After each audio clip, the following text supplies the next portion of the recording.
एक बार नारद जी द्वारिका जाते हैं और भगवान कृष्ण के पास रुक्मणी भी थी।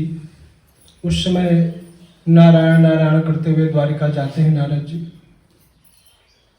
और भगवान कृष्ण से पूछते हैं कि प्रभु ये माया क्या होती है, हमको माया का दर्शन करा दो। तब भगवान कृष्ण ने कहा कि चलो ठीक है, दर्शन हो जाएगा माया का, पहले चलते हैं थोड़ा द्वारिका के जंगलों में घूमा जाए। तो भगवान कृष्ण और नारद जी निकल पड़ते हैं द्वारिका के जंगल की तरफ, रथ पर बैठ जाते हैं। एक तरफ भगवान कृष्ण, एक तरफ नारद जी, दोनों लोग निकल गए जंगल के लिए। जाते रहे। तब भगवान कृष्ण ने कहा कि नारद जी पैदल चलते हैं, रथ को इसी जगह रोक देते हैं। रथ को भगवान कृष्ण ने रोक दिया और भगवान कृष्ण और नारद जी पैदल जंगल की तरफ चलती। जाते भगवान कृष्ण को प्यास लग गई। एकदम जंगल में, कोई गांव नहीं, कोई किसी का घर नहीं। भगवान कृष्ण को जोर से प्यास लग गई। भगवान कृष्ण ने कहा, नारद हमको तो जोरों से प्यास लग गई है, कहीं पानी का व्यवस्था करो, हमको प्यास लगी है। तब नारद जी ने कहा, इस पेड़ के छांव के नीचे विराजिए, बैठिए, मैं देखता हूं पानी कहाँ मिलता है और लेके आता हूं। भगवान कृष्ण पेड़ के छांव के नीचे बैठ गए। गर्मी का समय था। नारद जी निकल गए, जाते रहे जंगल में, जाते रहे, कोई गांव घर नहीं मिला उनको। तो कुछ दूरी और गए तो देखे कि जंगल के बीचों बीच एक गांव है। उस गांव की तरफ चलने लगे नारद जी। जब गांव में गए तो एक स्त्री कुएं में से पानी निकाल रही थी। वो बहुत खूबसूरत स्त्री थी। उस स्त्री को देखते ही नारद जी को मोह आ गया, नारद जी को प्यार हो गया उस स्त्री से। नारद जी बोले कि हमको पानी चाहिए। तो वह स्त्री बोली कि पी लीजिए आप पानी तो निकाल ही रहा हूं कुएं में से। नारद जी पानी उन्हें पिए और वो भूल गए कि हमको भगवान कृष्ण को पानी भी लेके जाना है। उस स्त्री के मुंह में आ गए। बहुत ही खूबसूरत थी।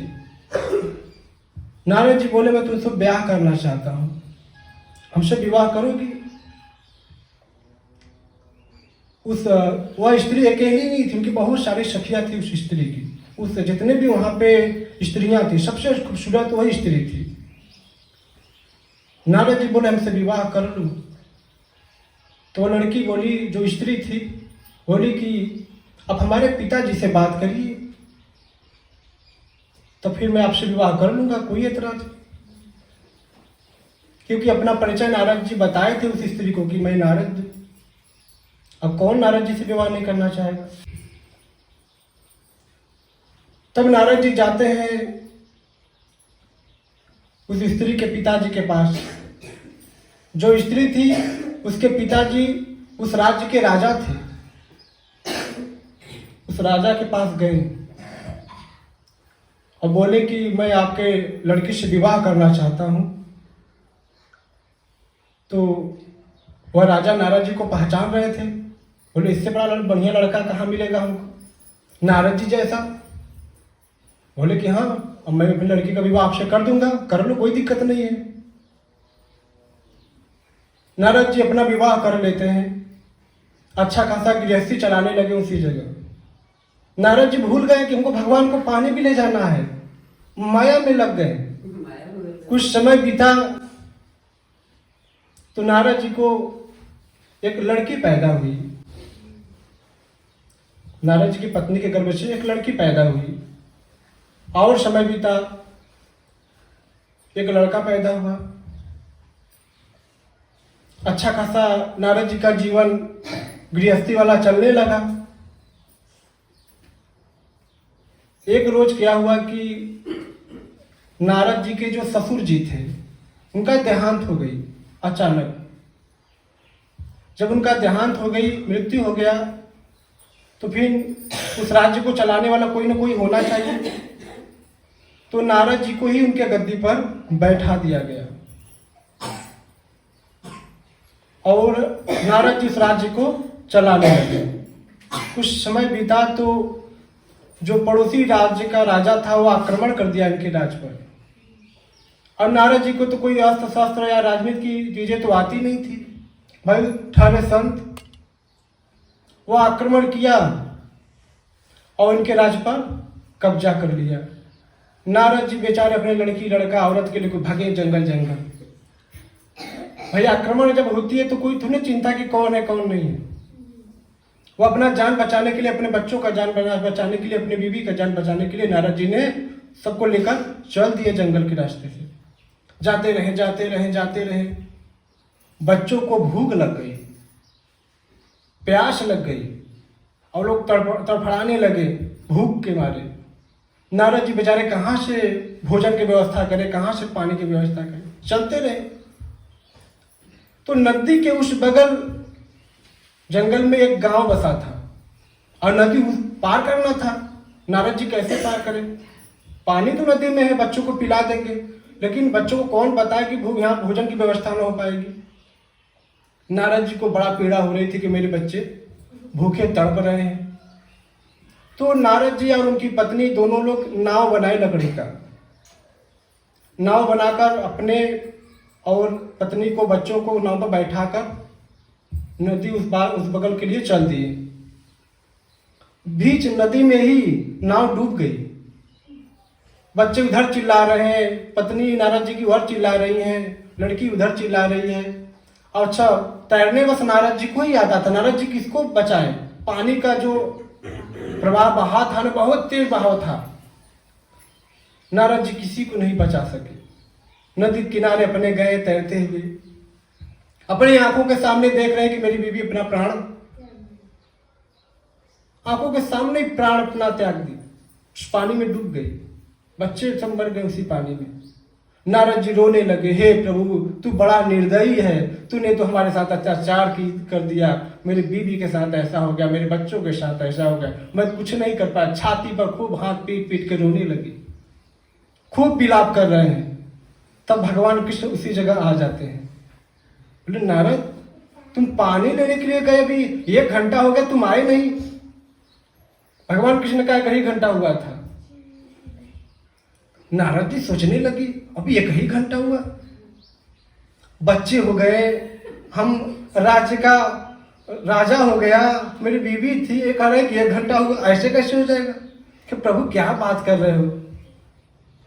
हमारे देखिए, हमारे आंखों के सामने हमारे बच्चे मर गए पानी में डूब के, आप बोल रहे हैं कि अभी 1 घंटा हुआ। तब भगवान कृष्ण ने कहा कि नारद जी रोना धोना बंद करो, आप अपने आप को शायद भूल गए हो। ये जो सब मरे हैं ना, ये सब माया थे, अपने आप को जानो। तब नारद जी का स्मृति काम करने लगा, अरे मैं तो नारद हूं। तब ये सब कौन थे? भगवान कृष्ण ने कहा ये सब माया थे, यही तो है माया। जो वास्तविकता नहीं होता है, मामिस जो यामिस नहीं, जो नहीं है वही तो माया है। उसी माया में हम लोग अर्झे हुए हैं, अपना मानकर ये मेरा है। अब फिर जब उसी को अपना मान लेते हैं, आपके आंखों के सामने जो अपना प्राण त्याग देता है, तो आप रोने लगते हो, मेरा बच्चा मर गया। यही तो माया है। जैसे रात के अंधेरे में कोई रस्सी हो तो अचानक देखो तो सर्प जैसा लगता है, डर जाते हो, मन भ्रमित हो जाता है, होता है कि नहीं होता है? हम उसको सांप ही समझ बैठे हैं, लेकिन जब हम टार्च लेके देखते हैं उस अंधेरे में, तब पता लगता है तो रस्सी है। लेकिन कुछ क्षण के लिए मन भ्रमित हो गया था कि सर्प है।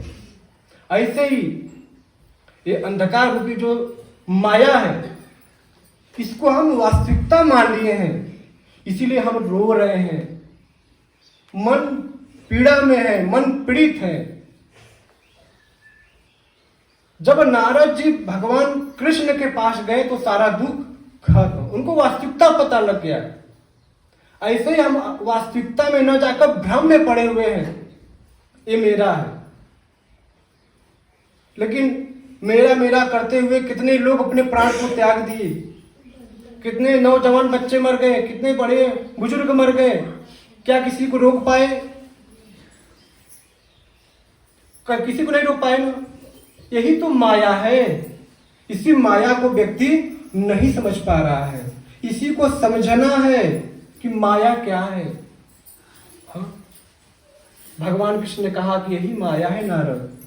जो तुम अभी तुम्हारे पास बच्चे बीवी थे ना, तुम राज्य के राजा थे ना, ये सब माया था, भ्रम था। तुम नारद हो, जागो। तब नारद जी को लगा कि प्रभु, तब रोना धोना उनका बंद हो गया। जैसे शरीर में नाखून बढ़ जाता है तो उसको काट दिया जाता है, बाल बढ़ जाता है तो उसको काट दिया जाता है, ऐसे मन में विकार जब आ जाते हैं शरीर में, इस संसार रूप में, हम इसी में अरूझ जाते हैं जाकर। इससे बचने का प्रयास नहीं करते। संसार में आना कोई बुरी बात नहीं है, लेकिन इसमें अरूझ जाना बुरी बात है। बात समझ रहे हो? हाँ? एक काशी से विद्वान पढ़ के अपने राज्य की तरफ गया, अपने गांव देश में गया, तो उसके पिताजी ने बोला, ब्राह्मण जात का था, उसके पिताजी ने बोला, जब वो लड़का अपने गांव गया, अपने घर पे, पिताजी ने प्रश्न किया उस बच्चे से, काशी से पढ़ गया था, कि बताओ पाप का बाप कौन है? अब पाप का बाप कौन है ये तो पढ़ा नहीं, पूरा वेद शास्त्र जो भी था सब पन्ना पलट लिया था, उसको नहीं पता। तो उसके पिताजी बोले कि वापस जाओ, पहले अच्छे से पढ़ाई करके आओ, फिर दोबारा घर में आना। बहुत पहले की बात है, मैंने पढ़ा हूं। तो वह व्यक्ति, जो लड़का था, वो लौट गया काशी के लिए अपने घर से। रास्ते में जो भी विद्वान मिलते गए, सबसे पूछता गया, भैया पाप का बाप कौन है, थोड़ा बता दो। कोई विद्वान नहीं बता पाया। गर्मी का समय था, कड़कड़ा की धूप थी, तो उसको प्यास लगी बालक को। वह सोचा कि चलते हैं, एक घर में दिखाई दे रहा है और इसी जगह पानी मांग के पी लेते हैं। दरवाजा खटखटाया, अब पानी मांगा। एक स्त्री घर में से निकली, सुंदर थी एकदम, सज धज के निकली। ब्राह्मण ने पानी पी लिया। बोले घर किसका है? तो स्त्री बोली ये वेश्या का घर है। तब बोले ओ हो, हमने तो बहुत बड़ा अपराध कर दिया। लगे मतलब उल्टी की भाव किया, अरे पानी बाहर निकले, हम तो अछूत हो गए। तो ब्राह्मण ने कहा कि तुम पहले क्यों नहीं बताई कि तुम वेश्या हो, नहीं तो तुम्हारे हाथ का मैं पानी नहीं पीता। अब उनको प्रायश्चित करना पड़ेगा। तो वह स्त्री बोली कि पंडित जी गुस्साइए मत, क्रोधित मत होइए, इतना धूप है, इतना तेज, आइए विराजिए, बैठिए। तो पंडित जी सोचे हाँ धूप तो बहुत तगड़ा है, चले बैठे लेते हैं। अब पंडित जी आराम से बैठे। अब स्त्री अपने घर में गई और लड्डू लाई, पूरा थाली में सजा के लड्डू लाई। बोले पंडित जी लड्डू खा लीजिए, अब पानी पी लिए, लड्डू भी खा लीजिए। पंडित जी ने कहा तुम्हारा दिमाग खराब है, वही पानी पिला दिए, अभी प्रायश्चित करा तो लड्डू भी खिला दोगी। तो वो स्त्री बोली कि पंडित जी आप लड्डू खा लीजिए और फिर पानी भी पी लीजिए, दोबारा प्रायश्चित तो करना ही है, लड्डू भी खा लीजिए। बोले नहीं नहीं नहीं, मैं लड्डू नहीं खाऊंगा। तो वो स्त्री घर में गई दोबारा और सोने के सिक्का लाई। बोले पंडित जी एक लड्डू खाएंगे तो एक सिक्का सोने का मिलेगा, आपका किराया भाड़ा भी हो जाएगा।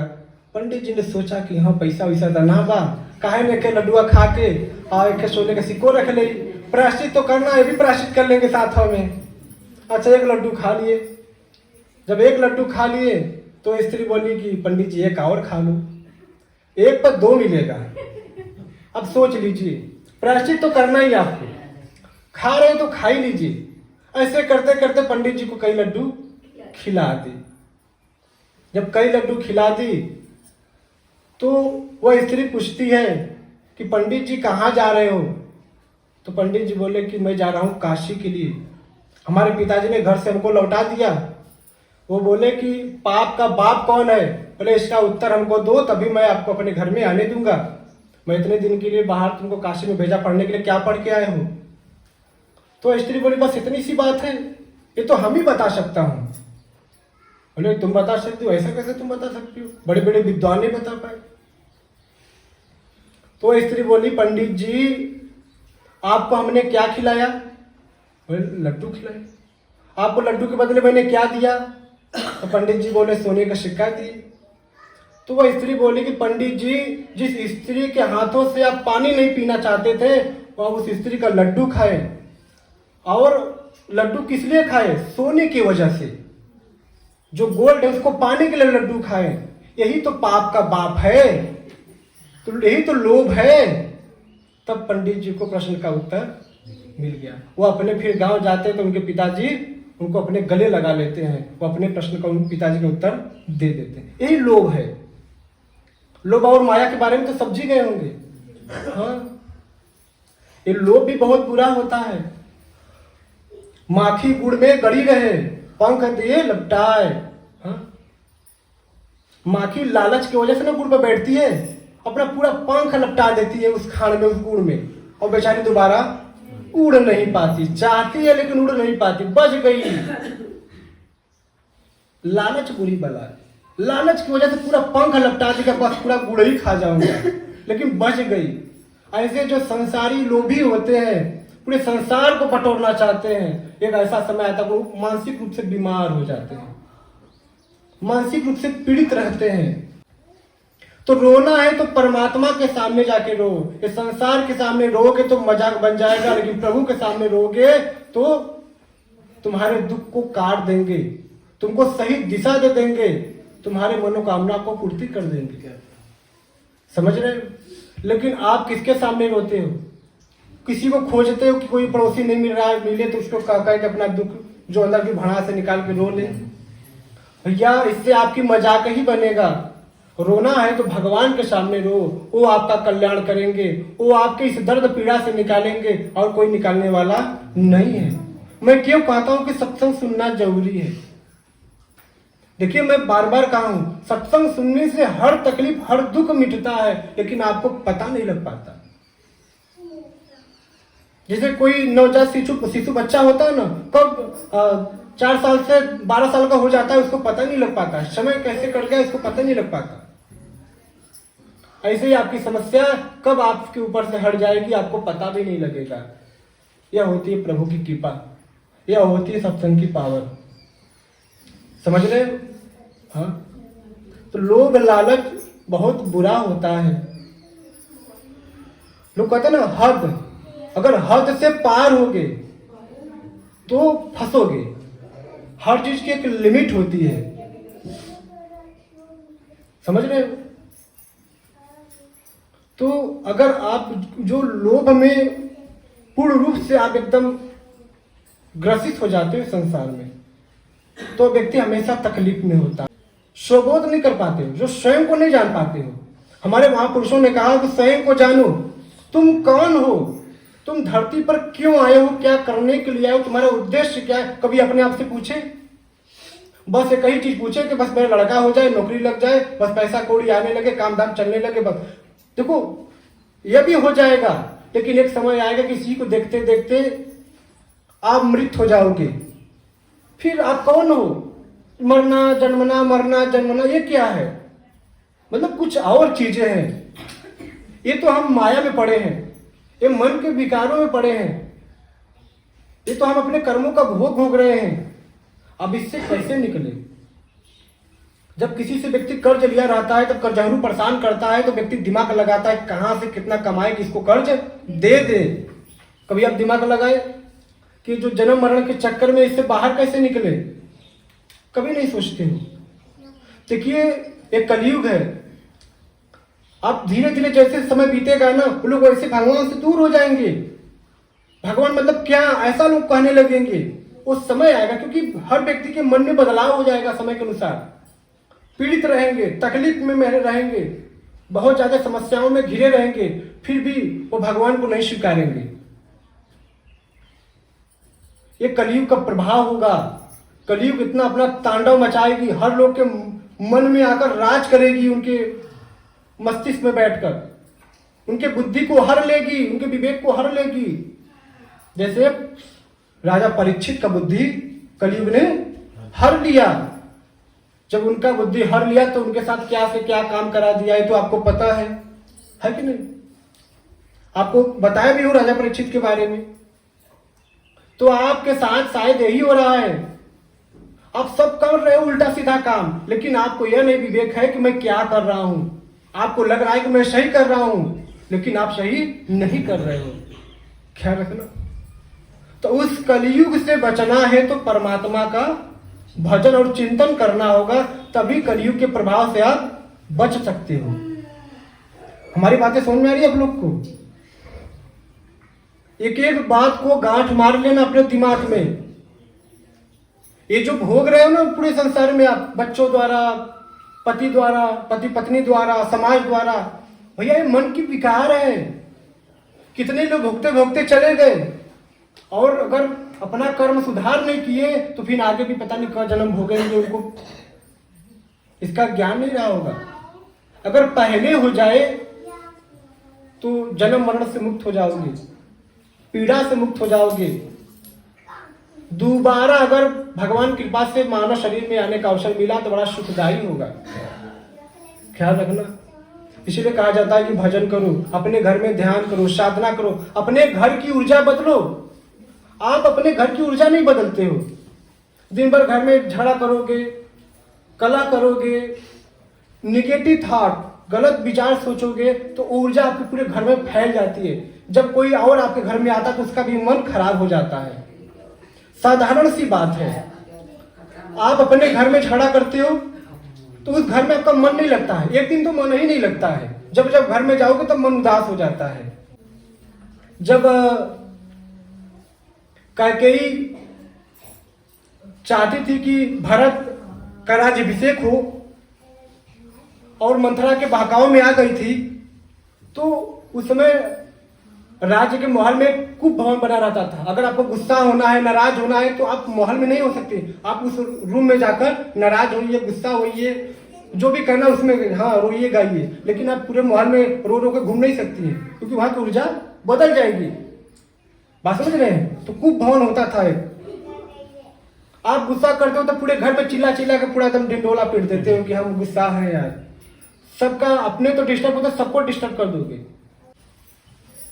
तो घर में बहुत ऊंची आवाज नहीं बोलना चाहिए। ठीक है, ये भी घर की एक साधना है। जब आप उसको बैलेंस करोगे ना तब आपके घर की स्थिति बहुत अच्छी होती है। धीरे धीरे धीरे बैलेंस बन जाती है आपके घरों की। नहीं कितनों कमाते रहो, बनाते रहो, लेकिन हमेशा डिस्टर्ब और परेशान रहोगे। जब परेशानी रहोगे तो सारा संपत्ति तो आपके लिए फीका ही है, बेकार है कि नहीं? तो अपने घर में हवन करिए, पूजा करिए, साधना करिए, मंत्र का उच्चारण करिए।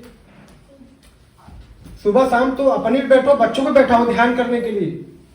जब बच्चे ध्यान करेंगे तो उनका मन शांत रहेगा, क्रोधित बच्चे नहीं होंगे।